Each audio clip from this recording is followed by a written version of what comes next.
Hi everyone, so before we start, I just want to say that I'm going to be swapping this word with snacks. Yes, I know it's extremely dumb, but YouTube has an issue with monetizing, so please bear with me. So the final season of Snack Education came out a bit ago, and I binged it in like 2 days. I've been waiting for this for so long, and I truly never thought that this day would come. For anyone who doesn't know, after season 3 premiered, a lot of the main actors said they weren't coming back. Tanya Reynolds and Patricia Allison both said they weren't coming back. Simone Ashley also left to do bigger projects. You go, girl. Emma Mackey and Ncuti Gatwa both said season 4 will be their last. As much as I'm happy for all the actors and their success, I was kind of worried about how the show would continue because, in my opinion, seasons 1 and 2 of Snack Education are like the best teen show media whatever I've ever seen. 3 years ago, I actually wrote a speech about the show for my mandatory public speaking class. I have the Mordell jacket and the hat. Like, this show is very, very dear to my heart, and it actually helped me a lot in my personal life. But when season 4 finally came out, the reaction was interesting. Everyone hates it. There's no easy way to say it. Like, the internet is in flames right now. And in this video, I want to talk about why and my opinions on the final season. Disclaimer as usual, these are just my opinions. Feel free to comment yours, just remember to be respectful. I was surprised when Laurie Nunn, the show's creator, announced that season 4 would be the last, but I was also kind of relieved. Even though I think seasons 1 and 2 were perfect, season 3 was not. I think the biggest problem with that season was that it had a major overpopulation problem. There were just too many people in the main cast and too little time. Even though a lot of the actors left the show, season 4 introduces a lot more new characters, which contributes to that overpopulation problem. Season 4 picks up 2 months after season 3. Mordell High School is closed down, and most of our characters are going to Cavendish College. The school is very different from their previous snack school. As they try to adapt to the school's very progressive and positive ways, Otis learns that there's already a snack therapist on campus, and chaos ensues. So I'm kind of okay with this new setting. Like, the college looks great, by the way, and I think we definitely needed a change after the downfalls of last season. Also, all these actors, every single one, do not look like high schoolers anymore. So I guess personally, I was fine with this change. It's the people that came with this change that I have an issue with. But here's the thing. Apparently season 4 was not supposed to be the last one. The writers had planned to make season 4 a new chapter to the story that would continue to play out in later seasons. But I'm assuming Netflix came in and cut all their plans, so they had to rush the ending. And as a result, a lot of things went wrong. And we're gonna start with probably the main problem, Otis. I don't think anyone likes Otis anymore, but even from the beginning, he was kind of a messed up guy. He lets his personal feelings get in the way. He can be very selfish at times, even betraying the trust of his clients. Whenever Otis messed up, it always blew up in his face. Even back to season 1, Otis and Eric fought because of something Otis did, but he learned from his mistake and apologizes. But in this season, there just never seems to be that moment of accountability. He's just living. Like, no character growth or progression. He's still just kind of the same as his season 1 self. I also found his jealousy extremely annoying and petty. Yes, I know he's like 18, but I just thought it was a dumb way to fill the episodes. Eric.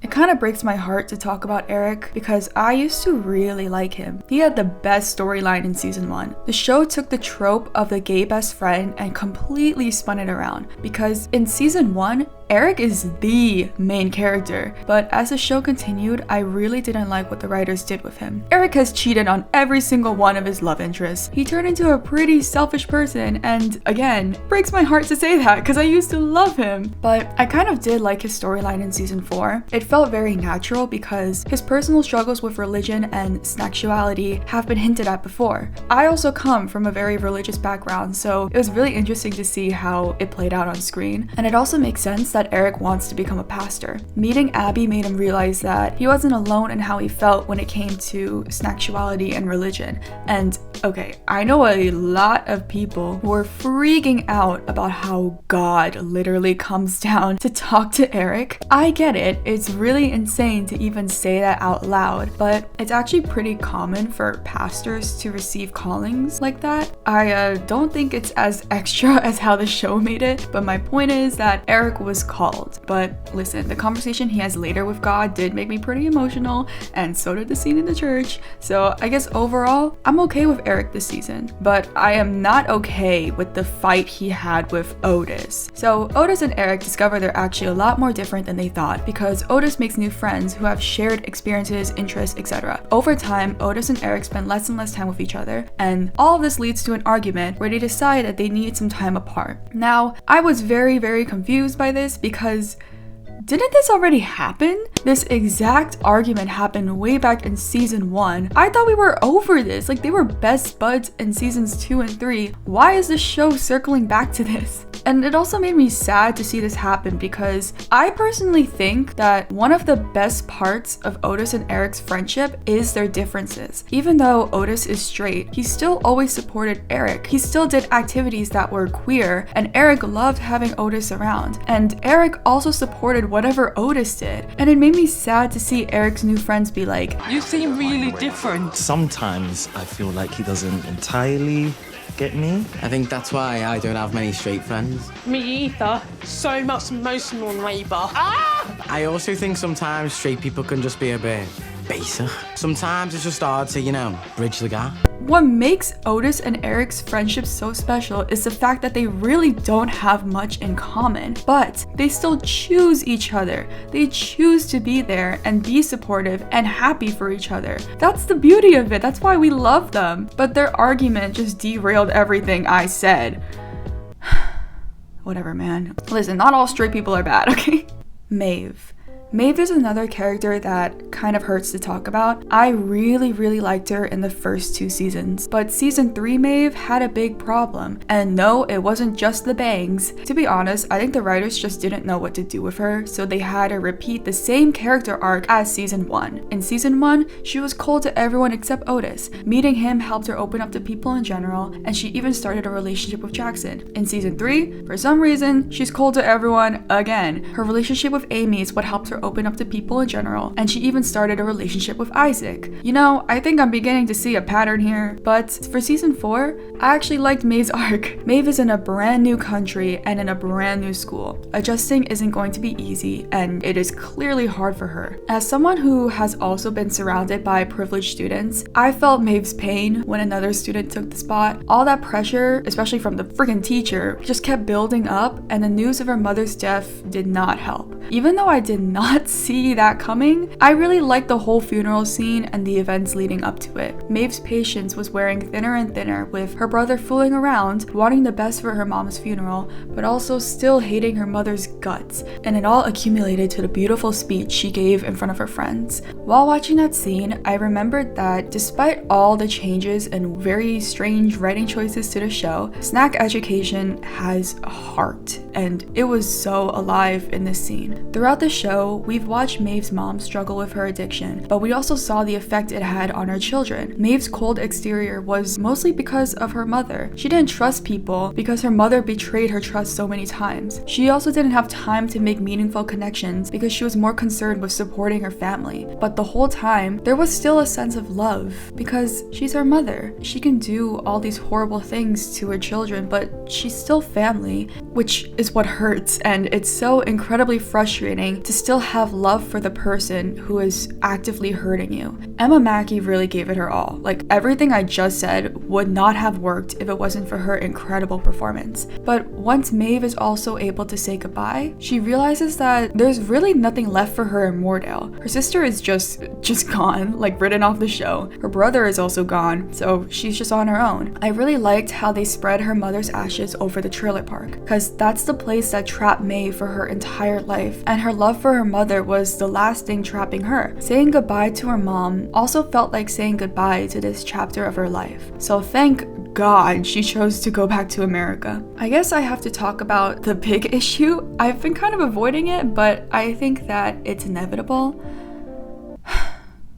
I don't like Maeve and Otis together, but I used to really like them together, especially in season 1. Like, the "you waited" scene in season 1 made me want to take a nap on the highway, but I think the show definitely dragged out the will they won't they trope for way too long. Now, I'm not saying that it's criminal to drag it out for a couple of seasons. Some shows can do it successfully without annoying the audience too much. Like, for example, Jim and Pam in The Office don't get together until like the 4th season, but I think what made the will they won't they trope tolerable for them, at least for me, was the fact that Jim and Pam weren't the main characters. Michael Scott was the main protagonist, so he took up most of the screen time. So whenever you did see Jim and Pam do the whole will they won't they thing, it felt more special because it wasn't as reoccurring. Now, for Snack Education, Otis is the main character. His romance with Maeve takes up a lot of screen time. It's like the main love story of the entire show. And since the show just kept dragging that, it just felt so annoying to me. I don't know if you guys also felt this way, but when they didn't get together at the end of season 3, I was so over them. I know Lori Nunn has said that it was never the plan to put the two together, but come on, you don't have to drag it out for this long. I actually really liked Ruby and Otis in season 3, but more on her later. Now, this might be a controversial take, but I don't care.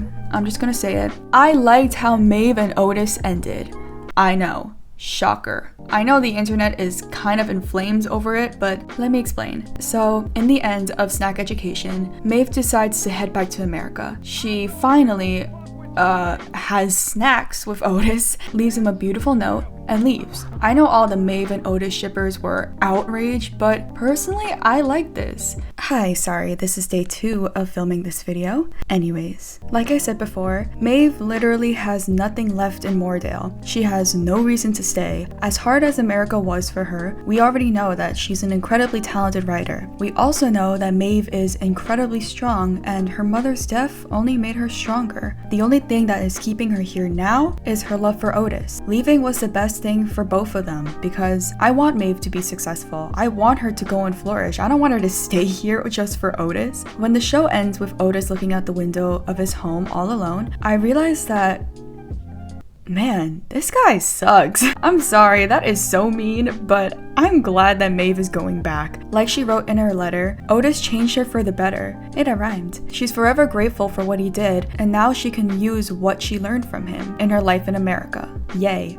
I liked it. Character growth from her. The end. Goodbye, Maeve and Otis. Next, Aimee. Aimee is probably my favorite character of this whole show. I really love how the show handled everything that happened to her throughout all 4 seasons. If you don't know, in season 2, she was assaulted on the bus. That led to the downfall of her mental health and relationships with people. It's because of the support from Maeve and their other classmates that Aimee can finally get on the bus again and start her healing process. I really want to make a whole other video about Aimee's story because it seriously makes me cry. Let me know if you want to see that too.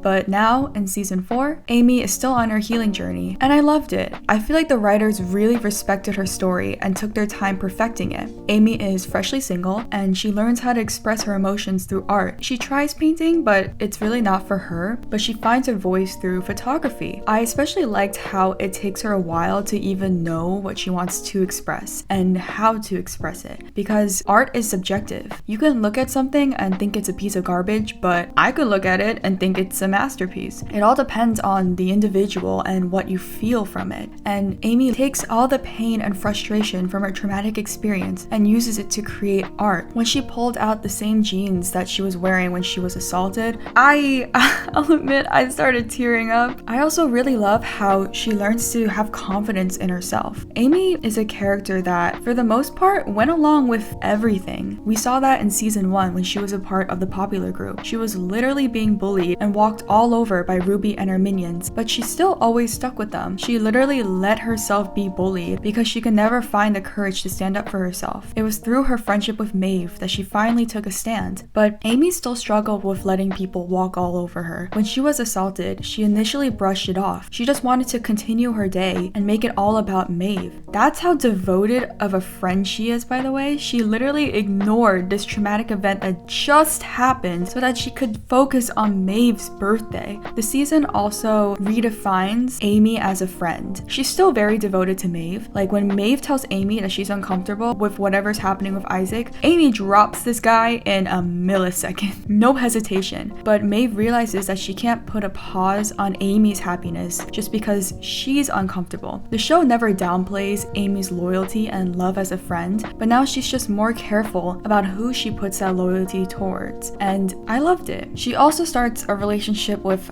Issac. Even though I'm not the biggest fan of this character, I actually find him very annoying. I do think it makes sense for Aimee to learn how to let someone in again. It just completes her storyline. I just don't like Issac, but Aimee is still my favorite character and everything she goes through makes me cry. I love her. Issac. This guy is so annoying. He's either in a really bad mood all the time or that's just his personality, and I'm beginning to think it's just his personality. The show never really gave a reason to care about him, like he's just there and in a bad mood. I didn't like him when he got with Maeve, and I still don't like him now that he's with Aimee. Well, I guess this season he was a little bit more tolerable, but still, like, I just don't care. Jackson. Just like season 3, Jackson's story was disappointing. I really liked Jackson in season 1, but especially in season 2. His storyline in season 2 made me cry, and now I feel like in season 3 and 4, the writers didn't really know what to do with him. In season 4, 2 major things happened to him, and neither one of them were really good. First, Jackson learns he might have cancer. This fear lasts a few episodes, and we see him get really overwhelmed by this. Just kidding, false alarm. But now he wants to learn more about his biological father. The big plot twist is that one of Jackson's moms had an affair with a married man. And also, Jackson isn't over Cal. Whatever, listen, I think the show should have just stuck with one topic and committed to it. There's so much going on with this character and not really any of it is fleshed out. In all honesty, I don't even remember how Jackson's storyline ends. And that's definitely not a good sign. Cal. To be honest, I didn't like Cal in season 3. I really didn't. Like I said before, season 3 of Snack Education had a major overpopulation problem, and it's even worse in season 4. I've been noticing this problem in recent shows and movies where they'll just throw in diverse characters for the diversity, not for the characters themselves. They almost become like props to the show. They don't do much except just be there so the people working on the show could be like, yeah, this show is diverse. And I hate that. Like, is it really so hard to just have normal, important characters who just happen to be diverse? I think seasons 1 and 2 of Snack Education did that well, actually. Cal doesn't do much for the plot in season 3, so I wasn't really a fan of them. All we learn about them is that they are non-binary. But I do think that season 4 Cal was a little bit better. They're a little more important to the story, and they actually do get some funny moments. I lost it when Cal gave Eric the bread, but I hated how their storyline ended. So throughout the season, Cal has been going through a lot ever since they started taking testosterone. It gets to the point where they want to unalive themselves. I'm so sorry for wording that weird. YouTube is strict with monetization. They go missing and everyone is out searching. Eric is the one that finds them and makes sure that they're safe. And then Cal goes home. That's it. Now, I understand that the writers didn't know that season 4 was gonna be the last. Maybe they had some more plans for Cal. I don't know. But Cal's story just ends with them going to their room. But I think what frustrates me is that this is the final episode of the show. This whole plotline takes up majority of the finale. Cal, a minor character who served barely any purpose while they were on the show, takes up most of the finale. I'm not downplaying what they went through. I just don't think the show gave us much reason to care. But again, this is a step up from season 3 Cal. I don't know. How do you guys feel about Cal? Please let me know in the comments below. Viv. I really do like this character, and I absolutely love her friendship with Jackson, but I hated how quickly her storyline was resolved. Just to recap, Viv meets a guy. They start dating, but JK, he's really abusive. She cries. She has like 2 conversations about him with her friends, and she tells him to F off. The end. What? I don't know about y'all, but I thought this storyline was incredibly rushed. This is a pretty deep topic that could have been fleshed out more, but she resolves it in like 2 conversations. Again, the show has a big overpopulation problem, so I guess there just wasn't enough time, but damn, like, I mean, I'm glad it was resolved right, but I just wish it wasn't so rushed. Ruby. I absolutely loved Ruby in season 3. She stole the whole season for me, but after her relationship with Otis ends, I guess the writers didn't really know what to do with her, so she spends most of season 4 battling against her nemesis O in an election to pick the campus therapist. I guess it's nice that we learn a little bit more about Ruby's character and how she puts up a front of being mean to defend herself, but I thought we already established that in season 3? Again, there are some patterns happening with these characters. The show hints that maybe, just maybe, Ruby and Otis might get back together. Just kidding. Her complete character arc and storyline ends with her deciding that she doesn't want to be friends with Otis anymore.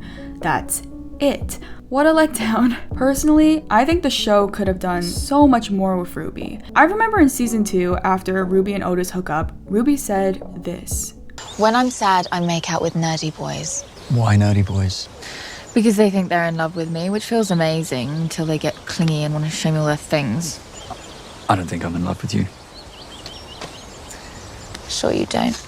It was a small line, but I think the show could have used this for her character development. She could have realized that she doesn't need love or just people in general for validation. In the first 3 seasons of the show, she has her minions, Olivia and I'm so sorry, I forgot his name, but she just always needs people with her because she really struggles with her loneliness. And we see that in season 4 when she tries to sit with the popular people and fails. She's struggling with this feeling of being extremely lonely and wanting to fit in, but also wanting to be Miss Popular and adored.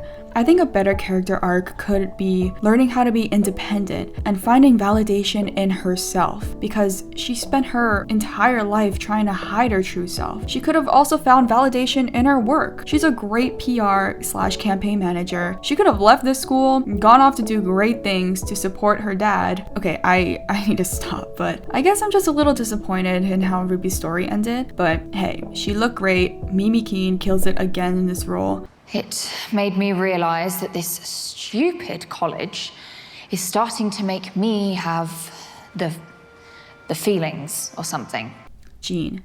We're gonna rapid fire this. I actually like Jean this season, and I like how she tries to manage her motherhood and working, but ultimately fails and realizes that she can't do it by herself. Because for a long time, she did do everything by herself. She raised Otis while also working for years and years, but her realizing that she needs help was a great final arc for her. I love how she learned that asking for help doesn't make you weak, because that's the literal point of her job, helping others. It's also okay for her to ask for help as well. Didn't like her sister. Felt a little out of place. I felt really bad for her and everything she went through, but I just couldn't take her seriously. She literally spends the entire season making jokes, and then at the end, there's a massive tone shift during her call with Jean. Like, I'm glad she's getting the help she needs, but literally every other line she said was a joke, so how am I supposed to take this character seriously at the end? These 3. I'm grouping all 3 of them up because I don't care about a single one of them.